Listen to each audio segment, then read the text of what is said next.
हर साल आसमानी बिजली से कई लोगों की जाने जाती है। क्या आप लोगों ने कभी सोचा है कि ये बिजली क्यों गिरती है?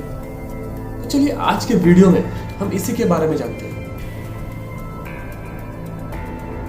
हमारे पूर्वजों का कहना था कि ये सब चीजें भगवान के द्वारा की जाती है और आज भी इन बातों पर हजारों लोग विश्वास करते हैं। बल्कि हमें भी बचपन में हमारे दादाजी बताते थे कि भगवान के पास एक अस्त्र होता है जिससे बिजली निकलती है और उससे भगवान नीचे लोगों पर बिजली गिराती है।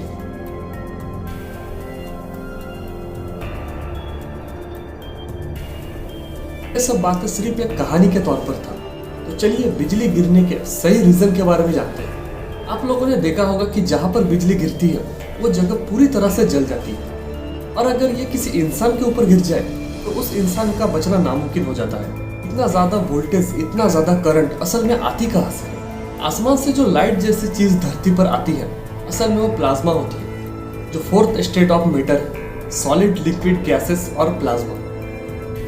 जब बारिश का मौसम बनता है तो बादलों में जो नेगेटिव और पॉजिटिव चार्ज होते हैं वो आपस में अट्रैक्ट करते हैं जिससे बिजली निकलती है। असल में ये 3 प्रकार की लाइटनिंग होती है। पहले टाइप की बिजली असल में 2 बादलों के बीच में होती है। 2 बादलों में जो चार्ज पार्टिकल होते हैं वो बादलों के किनारे में आ जाते हैं और तब पॉजिटिव और नेगेटिव चार्ज मिलकर अट्रैक्ट करते हैं जिससे 2 बादलों के बीच में लाइटनिंग पैदा करती है। इसे अक्सर हमने बादलों के बीच में ही बिजली चमकते हुए देखा है। दूसरे टाइप में एक ही बादल के अंदर पॉजिटिव और नेगेटिव चार्ज अट्रैक्ट होकर लाइटनिंग पैदा करते हैं। ये दोनों टाइप की बिजली जमीन पर नहीं गिरते हैं, ये सिर्फ बादलों के बीच में ही चमकते हैं। अब आते हैं तीसरे टाइप में जो बादल और जमीन के बीच में होती है और इसी से ज्यादातर लोगों की जान जाती है। इस केस में बादलों के जो नेगेटिव चार्ज होते हैं वो नीचे की तरफ आ जाते हैं और पृथ्वी के पॉजिटिव चार्ज ऊपर की तरफ आ जाते हैं।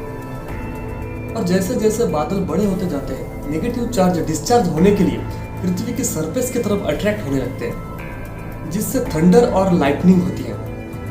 लेकिन बिजली जमीन के मुकाबले पेड़ों पर ही ज्यादा क्यों गिरती है? जब बादलों के नेगेटिव चार्ज नीचे आते हैं और पृथ्वी के पॉजिटिव चार्ज ऊपर जाती है तो दोनों चार्ज आपस में टकराने के लिए शॉर्टकट रास्ता ढूंढती है। इसीलिए जमीन के जो पॉजिटिव चार्ज होते हैं वो पेड़ों में पहुंच जाती है जिससे जमीन के मुकाबले पॉजिटिव चार्ज बादलों के नेगेटिव चार्ज के ज्यादा करीब हो जाते हैं और तब बादलों के नेगेटिव चार्ज पेड़ों की तरफ खींची चली जाती है।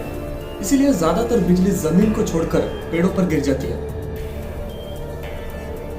तो इस वीडियो को देखने के बाद आपको बिजली क्यों गिरती है इसके बारे में पूरी जानकारी मिल गई होगी। तो बस आज के लिए इतना ही। मिलते हैं एक अगले वीडियो में एक अनोखी कहानी के साथ, एक अनोखी चीज़ों के साथ। Thanks for watching.